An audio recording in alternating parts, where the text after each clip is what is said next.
Dear students, देखो, आज हम लोग स्टार्ट कर रहे हैं एक नया टॉपिक, टेंजेंट एंड नॉर्मल्स। हमने अभी तक जो प्रीवियस 2 क्लासेस में पढ़ाया है उसी का एक रिकैप है। इस टॉपिक में करना क्या है, पहले हमने बताया था कि डेरिवेटिव y बराबर एफ एक्स कोई फंक्शन ऑफ x है, तो इसका डेरिवेटिव हम लिखते थे dy by d x is equal to f dash x. ये डेरिवेटिव ज्योमेट्री और कैलकुलस का रिलेशन बताता है। इस डेरिवेटिव का एक ज्योमेट्रिकल मीनिंग होता है। वो ज्योमेट्रिकल मीनिंग है क्या, पहले हमको ये समझना होगा। तो आप समझिए कि पहले डिफरेंट टाइप्स ऑफ कर्व्स देखो, यदि a x plus b y plus c बराबर 0 है, यदि x का पावर 1 है, y का पावर 1 है, तो किसी भी इक्वेशन में ऐसा इक्वेशन स्ट्रेट लाइन का इक्वेशन बोला जाता है, स्ट्रेट लाइन। ठीक इसी तरह यदि y में स्क्वायर हो और x में लीनियर हो, या x में स्क्वायर हो y में लीनियर हो, तो ऐसा इक्वेशन पैराबोला का इक्वेशन बोला जाता है, पैराबोला। यदि तुमसे यह कहा जाए कि x में स्क्वायर हो, y में स्क्वायर हो और a स्क्वायर सम कांस्टेंट के बराबर हो, तो ऐसा इक्वेशन सर्किल का इक्वेशन होता है। यह इक्वेशन देख के पहचान करना कि कौन सा कर्व है, यह हम लोग डिस्कस कर रहे हैं। यदि इसी तरह से ए एक्स स्क्वायर हो प्लस बी वाई स्क्वायर हो बराबर 1, जहां पर ए नॉट इक्वल्स टू बी हो, तो ऐसा इक्वेशन इलिप्स का इक्वेशन होता है। और यदि x square minus y square बराबर 1 हो, तो ऐसा इक्वेशन हाइपरबोला का इक्वेशन होता है। अब इन पांचों चीजों को पहचान समझो कि यदि x का पावर 1, y का पावर 1, दोनों का पावर 1 किसी भी इक्वेशन में आएगा तो स्ट्रेट लाइन होगा। यदि किसी एक पर x या y पर यदि पावर 2 हो और दूसरे पर पावर 1 हो, तो ऐसा इक्वेशन होगा तो पैराबोला का इक्वेशन होगा। यदि दोनों पर पावर 2 हो, x और y पर दोनों पर पावर 2 हो और कोएफिशिएंट 1 हो, x स्क्वायर और y स्क्वायर का हमेशा कोएफिशिएंट 1 हो, ऐसे तुम समझ सकते हो। कहीं पर आ जाए 2x square plus 2y square बराबर 5, तो ऐसे केस में इसको 2 से डिवाइड कर दो, x square plus y square बराबर 5/2। तो यदि दोनों का कोएफिशिएंट भी हो तो दोनों सेम हो, या दोनों का कोएफिशिएंट 1 हो, तो ऐसे केस में सर्कल का इक्वेशन होता है। लेकिन यदि ये 2x स्क्वायर की जगह 3y स्क्वायर हो जाए, यहां पे 2x square plus 3y square, यदि ये दोनों अलग अलग हो, तो ऐसे केस में ये इलिप्स का इक्वेशन हो जाता है, बीच में प्लस होने से। और बराबर हो या ना हो, यदि बीच में माइनस है, ये बराबर है या नहीं हो, जैसे 3x square minus 2y square बराबर 1, तो भी ये हाइपरबोला का ही इक्वेशन होगा, ये बराबर हो या ना हो। तो ये 5 तरह के कर्व्स का आइडेंटिफिकेशन है। इक्वेशन देख के ये समझ जाएंगे कि ये कौन सी कर्व हमारी है।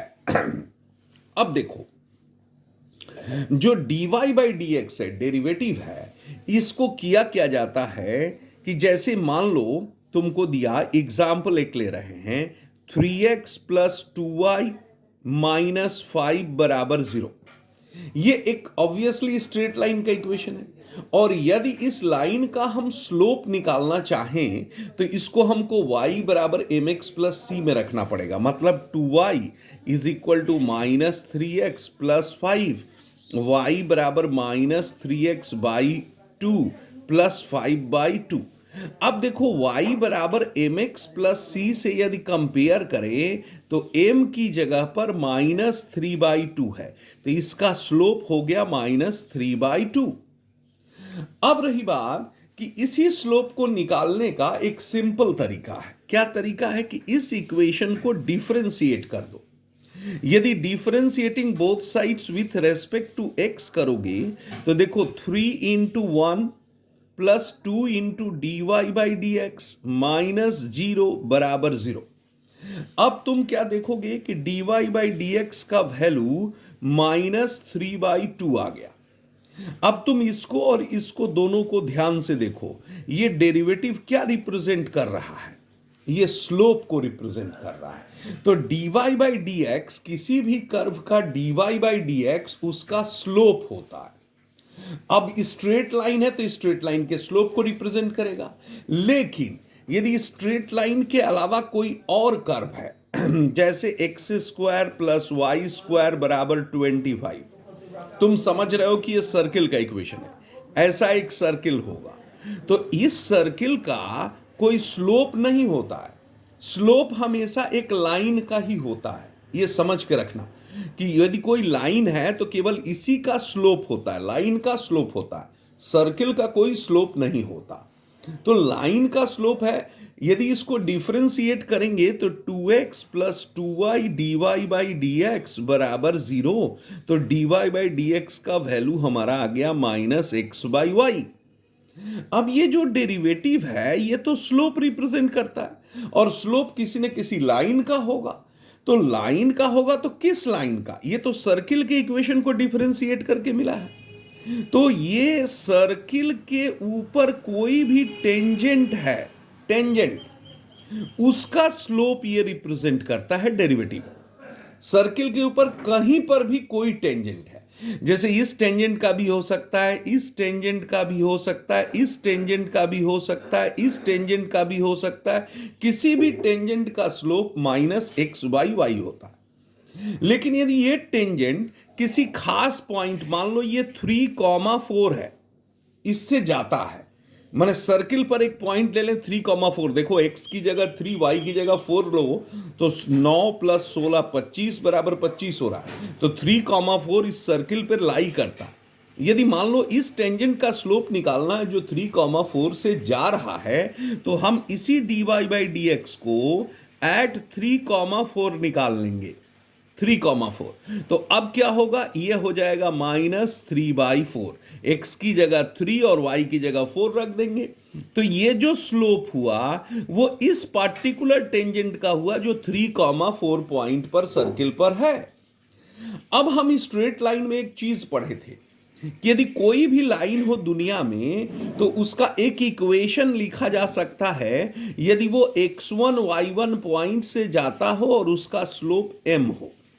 इसके लिए फॉर्मूला दिया गया। फॉर्मूला क्या था? y minus y1 is equal to m into x minus x1। y minus y1 is equal to m into x minus x1। ये उस लाइन का इक्वेशन है जो x1 y1 पॉइंट से जाता है और जिसका स्लोप m है। एग्जाम्पल लेते हैं कि find the equation of line, equation of line passing through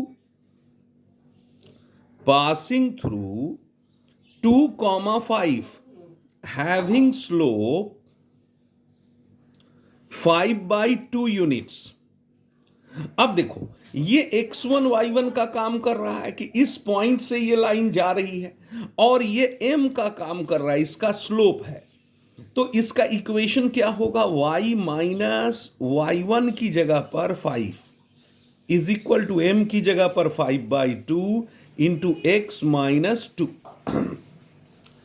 x और y की जगह कुछ भी नहीं रखते, x और y इक्वेशन में होता है, तो ऐसे केस में इसको क्रॉस मल्टीप्लाई कर देंगे तो 2y minus 10 is equal to 5x minus 10, और एक तरफ ले लेंगे 2y माइनस 5x बराबर 0।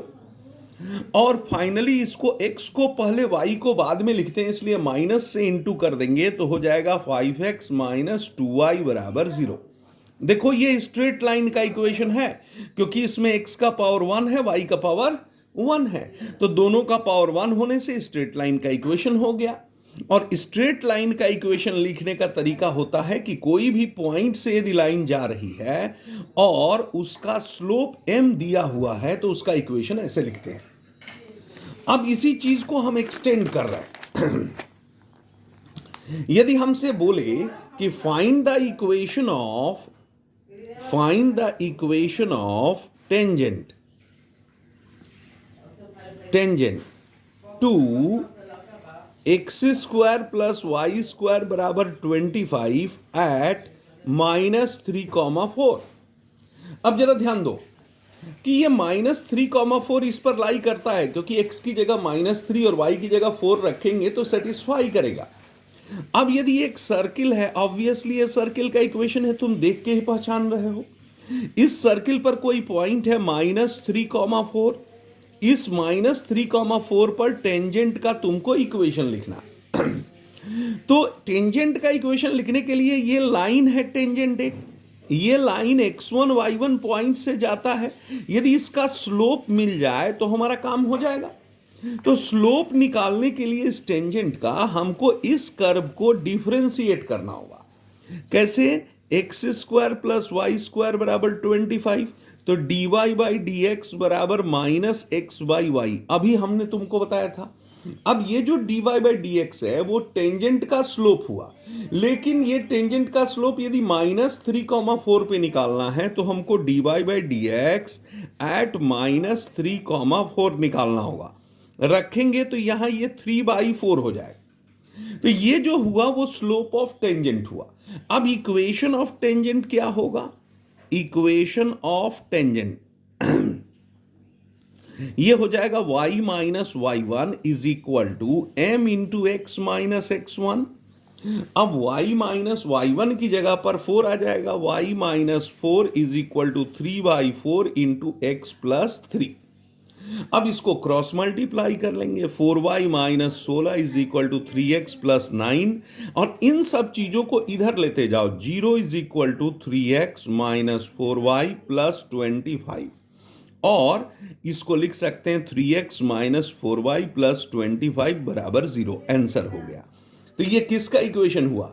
ये इस टेंजेंट का इक्वेशन हुआ। टेंजेंट का इक्वेशन लिखने के लिए करना क्या पड़ा? तो कोई भी कर्व जो देगा जिस पर टेंजेंट हमको पूछ रहा है तो उसको डिफरेंशिएट करेंगे तो उसके टेंजेंट का स्लोप मिलेगा।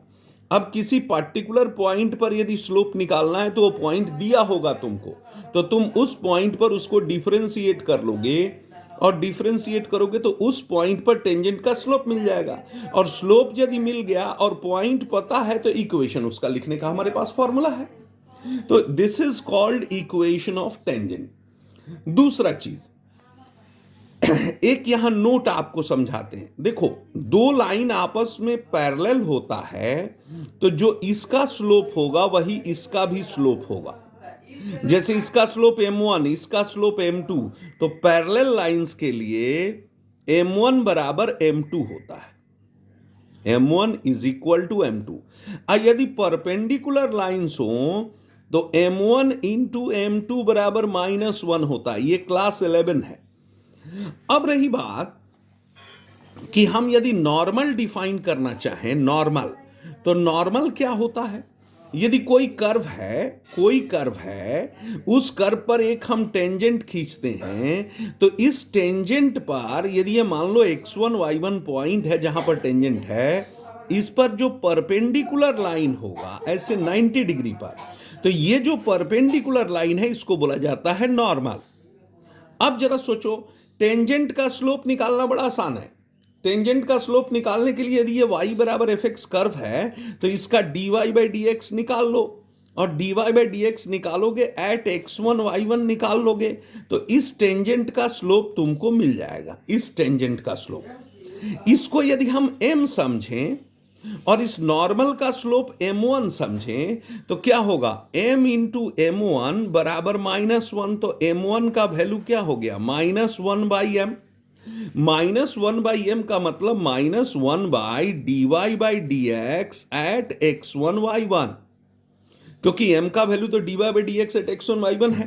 तो अब यदि ये नॉर्मल का स्लोप तुमको मिल गया और नॉर्मल भी तो x1 y1 पॉइंट से ही जा रहा है, तो इक्वेशन ऑफ नॉर्मल क्या होगा? इक्वेशन ऑफ नॉर्मल ये हो जाएगा y minus y one is equal to -1 by d y by d x into x bracket में x1 y1 into x minus x1।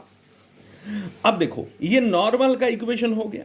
यदि इसी तरह से इस सर्किल का जो पिछला सवाल किए थे, यदि इसका नॉर्मल का इक्वेशन लिखना है तो स्लोप ऑफ टेंजेंट देखो 3/4 है, तो नॉर्मल का स्लोप क्या होगा? Slope of